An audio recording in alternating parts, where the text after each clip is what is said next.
Very good morning everyone. क्या हाल है आप सभी के? I welcome all of you to learn करो class 11th and 12th। I hope सब बढ़िया है, सब मक्खन है। सुन पा रहे हो तो थम्स अप कर देना। एक बार मेरे को बता दो क्या मेरी वॉइस आ रही है। एक बार वॉइस आ रही है फिर हम सेशन स्टार्ट करने वाले हैं। एग्रीगेट डिमांड हम ना इनकम डिटर्मिनेशन एंड एम्प्लॉयमेंट आपका बहुत ही रेलेवेंट चैप्टर है। इसमें हम एग्रीगेट डिमांड खत्म कर चुके हैं। आज हम स्टार्ट करने वाले हैं एग्रीगेट सप्लाई से। तो आप देख सकते हो एग्रीगेट सप्लाई पूरा का पूरा हमारा टॉपिक है। एक बार सुन पा रहे हो तो थम्स अप करो, फिर हम सेशन स्टार्ट कर रहे हैं। क्या ऑडिबल है? मामला सही है? मामला चंगा, मामला वधिया। Let's start with today's class. All right then, all right then, let's start with today's class. बिल्कुल चंगा जी, सब वधिया। आ रहे जी, आ रहे हैं। क्रिस्टल क्लियर वॉइस है। आपका ज्यादा टाइम नहीं लेंगे। My name is Gokul Chhabra. आप इस चैनल पे कई बार आ चुके हैं।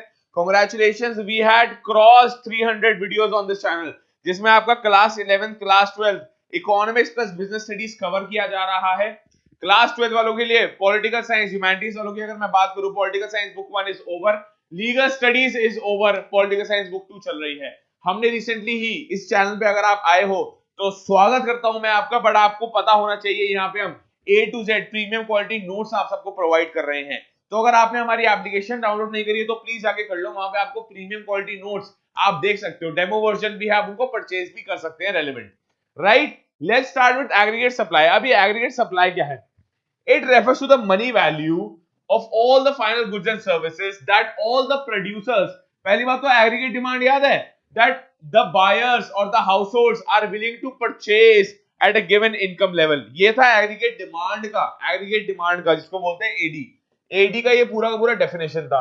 अब एएस का डेफिनेशन क्या? देखो यार, पूरे के पूरे थीम में, पूरे के पूरे चैप्टर में आप एडीएस के बारे में रिलेशनशिप पढ़ने वाले हो।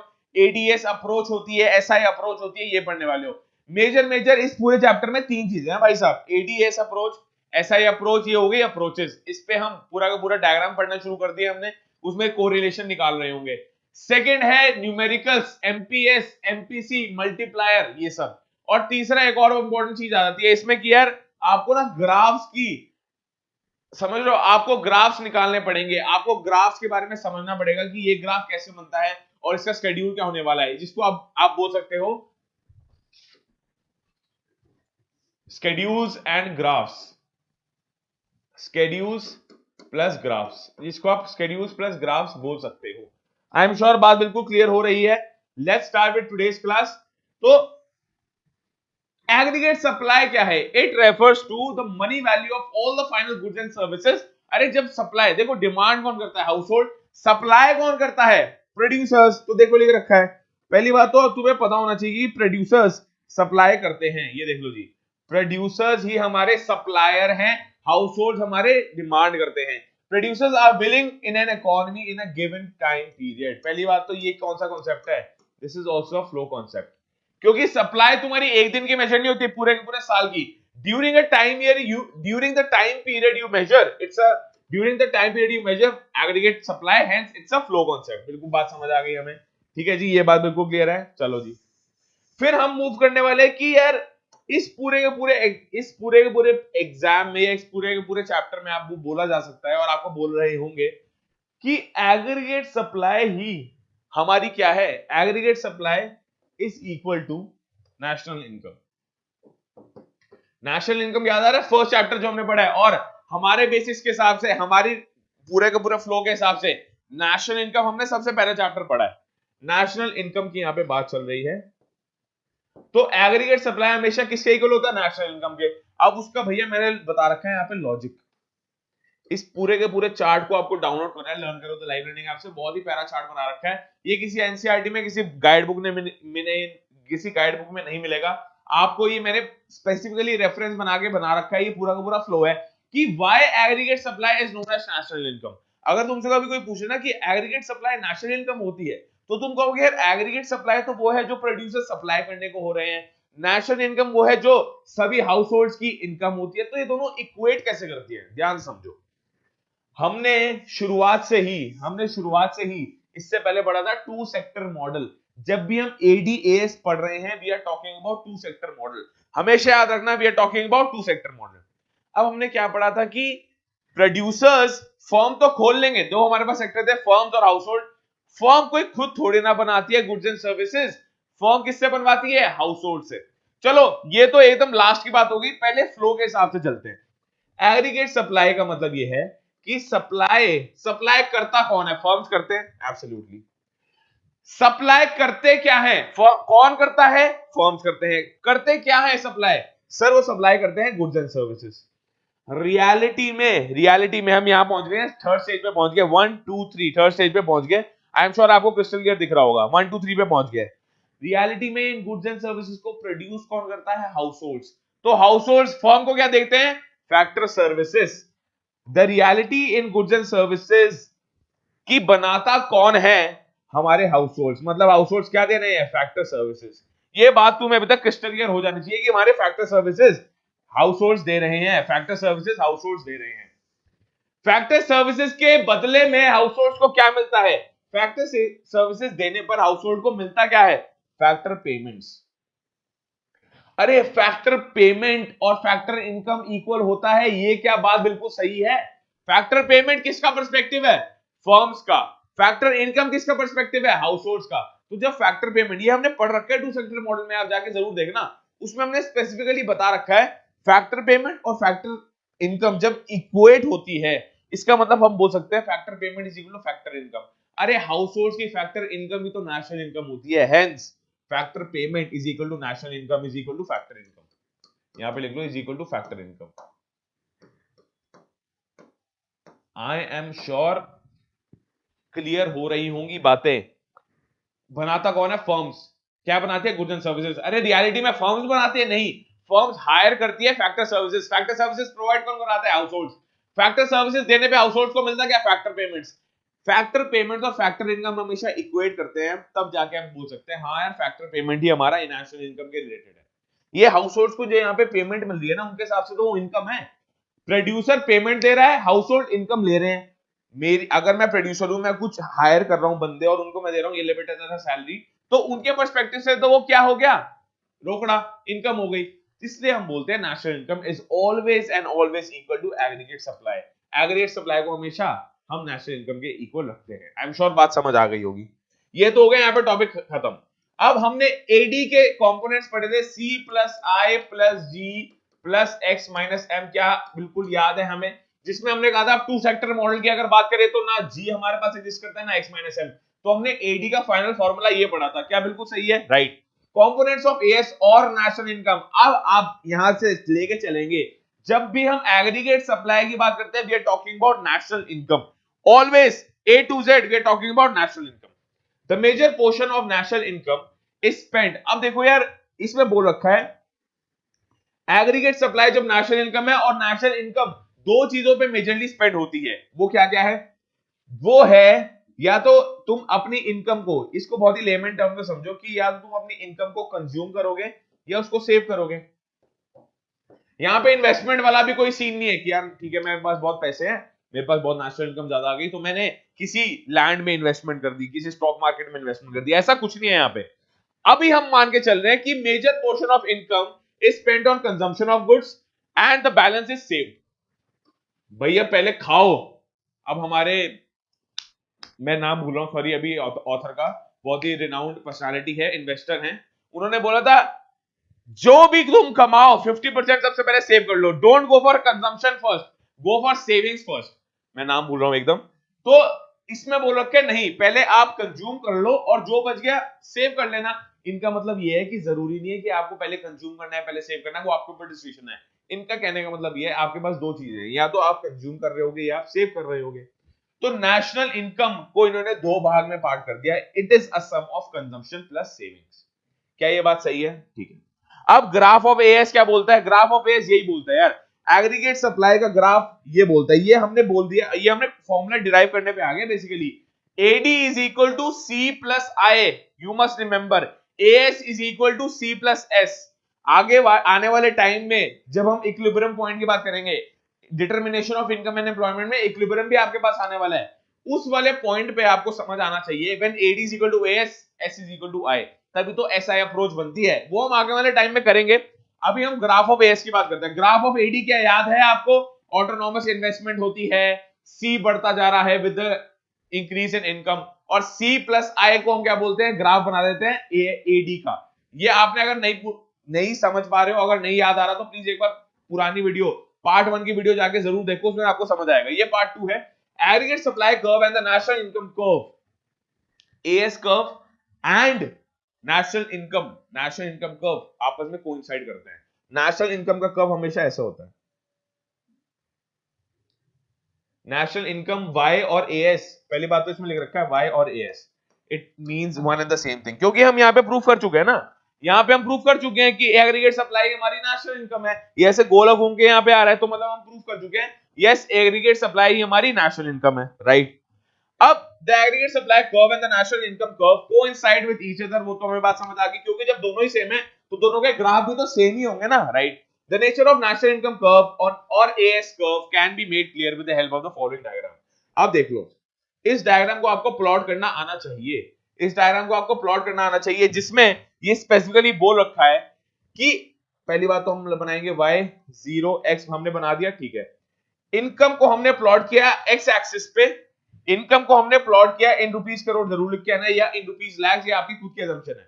इसका आप बोलोगे यार नहीं, पहले तो हम ग्राफ से पहले शेड्यूल बनाते हैं, तो ये रहा इसका शेड्यूल, इसका पहले शेड्यूल पढ़ना है तो शेड्यूल पढ़ लो, फिर हम ग्राफ पे जा रहे होंगे। इसका पहले शेड्यूल पढ़ना है तो शेड्यूल पढ़ लो, और ये बहुत इंपॉर्टेंट, मोस्ट इंपॉर्टेंट क्वेश्चन आने वाला है आपके पास कि why as is 45 degree, guaranteed boards का क्वेश्चन है, ये बोर्ड्स में आएगा ही आएगा, ठीक है। चलो, एग्रीगेट सप्लाई शेड्यूल, ये क्या होता है, इसमें हम, याद है आपको एग्रीगेट डिमांड में हमने क्या लिया था, हमने लिया था इनकम, हमने लिया था सी इन्वेस्टमेंट, और फिर हमारी एडी अपने आप आ गई थी। इसमें भी ऐसे कुछ करेंगे, इनकम, कंजम्पशन, सेविंग, एएस तो अपने आप आ जाएगी, क्योंकि एएस क्या है, कंजम्पशन प्लस सेविंग, इन दोनों को अगर हम प्लस कर देंगे, इन दोनों प्रॉपर्टीज को अगर हम प्लस कर देंगे, तो बोल सकते हैं कि consumption plus saving is equal to AS. इनकम हमेशा 100 से बढ़ रही है, ये मैं डायग्राम ये मैं शेड्यूल हर जगह यूज कर रहा हूं, एडी में भी यही यूज किया था हमने, जिसमें हमारी जो इनकम है that was increasing by 100, income is always increasing by 100।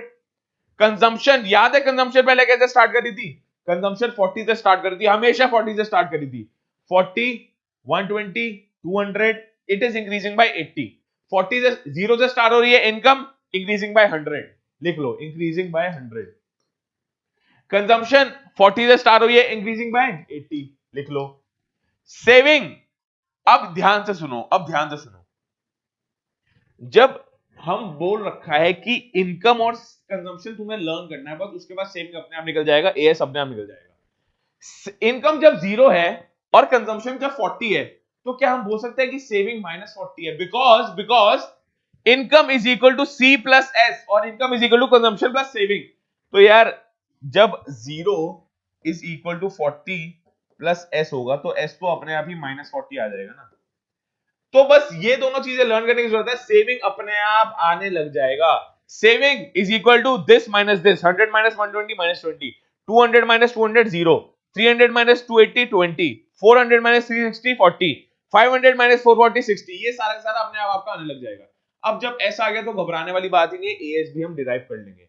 As पहले लेवल पे क्या है, 0, क्योंकि 40 प्लस 40 0। अरे इन शॉर्ट आपको याद होगा, जब हमने प्रूफ ही ये कर दिया कि national income is equal to AS, तो एएस का पूरे की सारी फिगर, ये सारी की सारी फिगर ये सेम है, ये सारी की सारी फिगर सेम है। वन, ये this figure and this figure, this column and this column are absolutely same. समझ आ गई जी।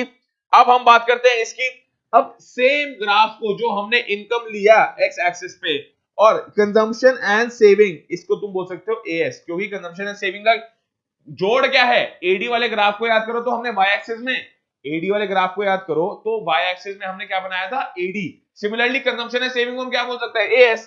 तो एएस और सेव इनकम यहां है। अब यार याद रखना, ये एक प्रॉपर्टी होती है ग्राफ्स की, जब भी दो कोई चीजें कोइंसाइड करती है तो वो हमेशा एक ग्राफ बनाएगी जिसका एंगल 45 डिग्री होगा। 45 डिग्री इसलिए होगा क्योंकि जो ये पॉइंट है ना और जो ये पॉइंट है, ये बिल्कुल सेम है। बेसिकली ये अगर 100 है, यहां पे 100 आ नहीं रहा, बट ये 100 होगा। सिमिलरली अगर ये 200 है तो ये भी 200 होगा, ये 300 है तो ये भी 300 होगा, ये 400 है तो ये भी 400 होगा। ये ग्राफ 45 डिग्री का तभी बनता है व्हेन दिस, यहां से कोई भी पॉइंट उठा लो, उसको तुम मैप करो यहां तक, और फिर जब नीचे जाओगे एक्स एक्सिस पे भी वो सेम वैल्यू शो करने वाला है। एक्स एक्सिस पे और वाई एक्सिस पे वैल्यू एकदम सिमिलर है, तभी हम बोल सकते हैं कि वाई का ग्राफ 45 डिग्री पे बिल्कुल स्ट्रेट अलाइन करता है। मतलब हमारी इनकम भी बढ़ रही है, कंजम्पशन एंड सेविंग भी बढ़ रही है। हम ये बात प्रूव कर चुके हम ये बात प्रूव कर चुके हैं कि AS is equal to national income. Income और नेशनल इनकम, यहाँ पे बात बिल्कुल absolutely same. I am sure ये बात क्लियर हो गई होगी। इसके बारे में और बढ़ते हैं कि ये 45 डिग्री ग्राफ क्यों है। पहली बात तो आपको समझ आ गई, यहां से अगर 100 है तो यहां से भी 100 है, यहां से 200 है तो यहां से भी 200 है। In short, consumption plus saving is equal to national income. इसलिए ये बोल सकते हैं कि हाँ भाई, ये देखो ना, इनकम का ग्राफ बना रखा है और एएस का ग्राफ बना रखा है, तो 0 0 100 100 200 200, इसलिए ये ओरिजिन से स्टार्ट होता है, ये ओरिजिन से स्टार्ट होता है फिर ऐसे जाता है। बिल्कुल समझ आई बात, बिल्कुल सही। अब हम बात करने वाले हैं बहुत इंपॉर्टेंट, आज का लास्ट टॉपिक है ये। इन दिस फिगर, एक पढ़ते हैं नोट्स में क्या लिख रखा है। प्लीज यार, अगर आपने नोट्स डाउनलोड नहीं करे तो अभी जाके डाउनलोड करो, हमारी एप्लीकेशन में सारे के सारे नोट्स अवेलेबल है। In figure, income is represented on the X axis, वो एक्सप्लेन कर रहा है, and consumption and saving are measured on the Y axis. A 45 degree line which represents the aggregate supply has been drawn from the origin. The line is drawn by taking the same scale on both the axes. Same scale मतलब अगर x axis पे value 500 है तो y axis पे भी value कितनी है, 500 absolutely. YAS is 45 degree, बहुत इंपॉर्टेंट आप इसको लिख सकते हो, very important. Aggregate supply is obtained by adding consumption and saving schedule, जो हमने बात करी, ये वाला शेड्यूल की बात कर रहे हैं। ये एग्रीगेट फंक्शन, एग्रीगेट सप्लाई का जो फंक्शन होता है, ये किससे आता है, सी और एस के कॉम्बिनेशन से। सी और एस को जब ऐड करते हैं, द स्ट्रेट लाइन ऑब्टेन्ड, जो हमने स्ट्रेट लाइन की अभी बात करी थी, याद आ गया ना, इस स्ट्रेट लाइन की जो बात करी है, ठीक है, क्या बोल रहा है, इस स्ट्रेट लाइन की बात करें, the straight line obtained, the straight line obtained which will originate from the point of origin will form a 45 degree, thereby establishing the relation y is equal to c plus s। तुम इसको यार simple भाषा में बोल सकते हो, ये देखो y as is 45 degree line, इसका सीधा सा आंसर ये है क्योंकि the same scale on both the axis, ये आंसर है। as हमने एक रिलेशनशिप मेंटेन कर दिया कि हमारा एग्रीगेट सप्लाई हमेशा नेशनल इनकम होता है, इसका मतलब उन दोनों की लाइन कोइंसाइड करती है। इसका मतलब ये है, अगर हम एक्स एक्सिस पे नेशनल इनकम बनाएंगे और वाई एक्सिस पे कंजम्पशन एंड सेविंग बनाएंगे, तो वो जो वैल्यू हम एक्स एक्सिस पे लेने वाले, सेम वैल्यू हम वाई एक्सिस पे लेंगे। Hence the as line starts from the origin, और वो 45 डिग्री एंगल इसलिए बनाती है क्योंकि वही सेम रीजन जो मैंने तुम्हें अभी बताया, वही बिल्कुल सेम रीजन, देख लो, वही बिल्कुल सेम रीजन जो मैंने तुम्हें अभी बताया। सर यहां से 200 लेंगे, यहां से 200 लेंगे, 300 300, जब ये सारा एक ही डिस्टेंस पे है तो ये 45 डिग्री लाइन बना रहा होगा, राइट। इसका मतलब ये है, ये वाला डिस्टेंस इज इक्वल टू ये वाला डिस्टेंस, ये वाला डिस्टेंस इज इक्वल टू ये वाला डिस्टेंस, ये वाला डिस्टेंस इज इक्वल टू ये वाला डिस्टेंस, ऐसे बना रहा है, राइट। चलो जी, आई एम श्योर समझ आ रहा है। लास्ट टॉपिक पे आज हम बात करने वाले हैं।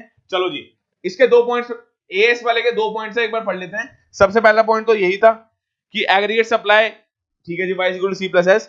अब नेक्स्ट पॉइंट वही है जो मैंने आपको अभी बताया है, always remember a line is a series of points. Now no matter wherever, whichever point on AS curve you will take, the value of that point will be same on x axis and y axis। बहुत ही प्यारी line है, बहुत ही smooth line है। No matter whichever whatever point you take on the y curve या AS curve के ऊपर, ये AS curve हो गया ना हमारा, ये वाला जो हमने पूरा ड्रॉ किया है, AS कर्व पे तुम कोई भी पॉइंट ले लो, इसकी वैल्यू अगर यहां लेके आओगे तब भी सेम होगी, यहां लेके आओगे तब भी सेम होगी, सेम वैल्यू दे रहा होगा, इसलिए 45 डिग्री है, राइट। चलो जी, ये ज्यादा मैथमेटिकल रिप्रेजेंटेशन हो जाता है, ये बात है। अब हम बात करने वाले हैं एएस और एडी, हमने कर लिया है। और देखो यार, अगर एडी आपको याद हो ना, AD is equal to what, C plus I, AS is equal to what, C plus S. Equilibrium point पे, इक्विलिब्रियम क्या बोलता है, डिमांड और सप्लाई से हमारा क्या निकलता है, प्राइस। सिमिलरली मैक्रो इकोनॉमिक्स में एडी और एएस को मिलाकर आपका नेशनल इनकम का लेवल डिटरमिन होता है, एम्प्लॉयमेंट का लेवल डिटरमिन होता है, एग्रीगेट डिमांड का, एग्रीगेट सप्लाई डिटरमिन होती है।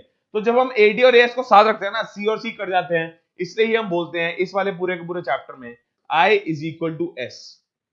ये इक्विलिब्रियम पॉइंट पे है, इसके ऊपर कंफ्यूजन हो सकता है, इसके ऊपर बात करेंगे जब इक्विलिब्रियम टॉपिक आएगा हमारा। But I is equal to S आप इवेंचुअली पढ़ रहे होगे, I is equal to S आप इवेंचुअली पढ़ रहे होगे। कंजम्पशन फंक्शन की बात करें, it is what, it is propensity to consume. अब ये मुश्किल है, ये समझना थोड़ा मुश्किल है कि सर, एक तो हम बात करते हैं नॉर्मल कंजम्पशन, ये बिल्कुल फंडामेंटल्स है यार, ये बिल्कुल फंडामेंटल्स ऑफ इकोनॉमिक्स है, अगर ये समझ लिया तो कभी जिंदगी में परेशानी नहीं होगी। बीकॉम ऑनर्स तुम्हें जो भी करना है ना लाइफ में, कुछ भी साइंस का भी सब्जेक्ट उठा रहे हो, किसी का भी सब्जेक्ट उठा रहे हो, बीएससी कर रहे हो, आईआईटी कर रहे हो, कुछ भी कर रहे हो, अगर ये फंडामेंटल्स क्लियर नहीं है तो इकोनॉमिक्स कभी समझ नहीं आएगी। तो इनको ध्यान से समझो। कंजम्पशन एंड कंजम्पशन फंक्शन में क्या डिफरेंस है? कंजम्पशन एंड कंजम्पशन फंक्शन में क्या आप मुझे बता सकते हैं कि क्या डिफरेंस है? यस, हम बता सकते हैं। पहली बात तो कंजम्पशन फंक्शन को इस चैप्टर के अकॉर्डिंग और क्या बोलते हैं? Propensity to consume. Propensity to consume ही हमारा क्या होता है? Consumption function. क्या ये बात सही है? राइट। रिमेंबर कंजम्पशन, हम क्या कंज्यूम कर रहे हैं। पानी भी लेते हैं एक बार, फिर बात करते हैं। मैं पानी कंज्यूम कर रहा हूं, ये कंजम्पशन हो रही है।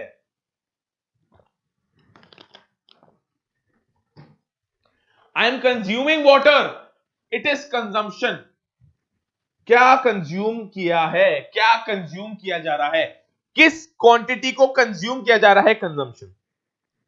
कंजम्पशन फंक्शन, क्या कंज्यूम किया है and what level of national income. बहुत इंपॉर्टेंट है, very relevant, very very important. Consumption function सिर्फ कंजम्पशन की बात नहीं करता। देखो ना लिख रखा है इट्स अ फंक्शन। फंक्शन हमेशा किसी ना किसी एक या दो, सॉरी, टू और मोर चीजों को मिला के एक फंक्शन बनता है। किसी का रिलेशनशिप देख रहा होगा, किस डायरेक्ट रिलेशनशिप है, इनडायरेक्ट रिलेशनशिप है, कुछ ना कुछ रिलेशनशिप को डिफाइन कर रहा होगा, उसको ही तो बोलते हैं फंक्शन। एफ एक्स फंक्शन होता है, समझ लो ना, फंक्शन ऑफ एक्स, जिसमें आप मैथमेटिक्स जिसके पास उसको समझ आ रहा होगा। फंक्शंस, इंटीग्रेशन, इन सब में फंक्शंस बहुत सारा काम आते हैं कि इन दोनों में आपस में रिलेशन क्या है, एलएचएस आरएचएस के इक्वल है क्यों, what is the relation between them. तो ध्यान से सुनो, हम क्या कंज्यूम कर रहे हैं? कंजम्पशन साइड, उसको फेंक दो। कंजम्पशन हमारे मतलब की नहीं है। कंजम्पशन हमारे मतलब की थी बस एडी और एएस तक खत्म। कंजम्पशन फंक्शन ये है कि हम क्या कंज्यूम कर रहे हैं, at what level of national income. अगर आपने एडी ध्यान से पढ़ा था तो हमने पढ़ा था all the goods and services that households are willing to buy, are planning to buy at a given income level. Aggregate supply, all the value of goods and services, the final value of goods and services that the producers are willing to produce at a given income level.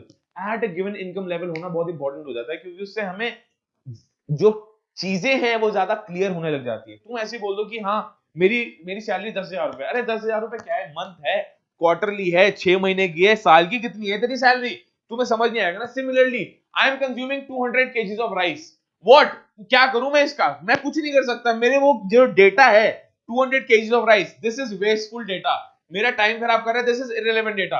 I am consuming 200 kgs of rice at 100 rupees per year, let's say. तो हाँ हम बोल देंगे हाँ यार ये 200 kilo consume कर सकता है 100 रुपए की इनकम के साथ। तो अगर 1 रुपया हो तो 2 किलो कंज्यूम कर सकता है। तो इससे मल्टीपल रिलेशंस बनने शुरू हो जाते हैं। इसलिए इकोनॉमिक टर्म में जब भी तुम बात करते हो ना, हमेशा किसी नेशनल इनकम लेवल पे बात करो, किसी ना किसी लेवल को साथ में फंक्शन के साथ जोड़ने के लिए तुम्हें कोई ना कोई और वेरिएबल लेना पड़ता है। इसका मतलब ये है, अब इसमें कंजम्पशन तो एक वेरिएबल है कि हम क्या कंज्यूम कर रहे हैं, बट कंजम्पशन फंक्शन ये है कि किस इनकम लेवल पे हम कंज्यूम कर रहे हैं, राइट। कंजम्पशन फंक्शन एक डेफिनेशन दे दी है, it refers to the relationship between consumption and national income. बताया ना, हमेशा रिलेशनशिप डिफाइन करता है। तो हम बोल सकते हैं C is equal to FY, where Y is equal to, where C is equal to consumption, Y is equal to national income। याद रखना, बहुत लोग कंफ्यूज हो जाते हैं इसके पूरे के पूरे चैप्टर में। Y हमारी नेशनल इनकम है, Y इज नेशनल इनकम, ठीक है जी, Y इज नेशनल इनकम। और I जो है, I को इनकम मत पढ़ने लग जाना, I क्या है? Investment. I is investment, absolutely, I is investment, Y is national income। ये हमने बात पढ़ ली। अब थोड़ी बात बोल रखी है कंजम्पशन फंक्शन के बारे में, उसको पढ़ते हैं और हमारी क्लास आज खत्म हो जाएगी। Consumption function represents the willingness of households. अब कंज्यूम कौन करता है? टू सेक्टर मॉडल जब भी याद करो, सेविंग फंक्शन भी आएगा, इन्वेस्टमेंट फंक्शन भी आएगा। कंजम्पशन फंक्शन के बारे में हम पढ़ रहे हैं, अभी आगे इन्वेस्टमेंट फंक्शन भी आएगा, सेविंग फंक्शन भी आएगा। तो ध्यान रखना, हमेशा या तो फर्म्स के पर्सपेक्टिव से सोचो या हाउसहोल्ड्स के पर्सपेक्टिव से सोचो। Consumption function represents the willingness of households to purchase goods and services at a given level of income during a given time period। ये फ्लो कॉन्सेप्ट है। कंज्यूम करता कौन है? हमारे टू सेक्टर मॉडल के हिसाब से कंज्यूम हमेशा हाउसहोल्ड करते हैं। Willingness of households to purchase goods and services at a given level of income during a given time period. Absolutely, ये बात समझ आ गई। It also shows the consumption level at different levels of income in an economy.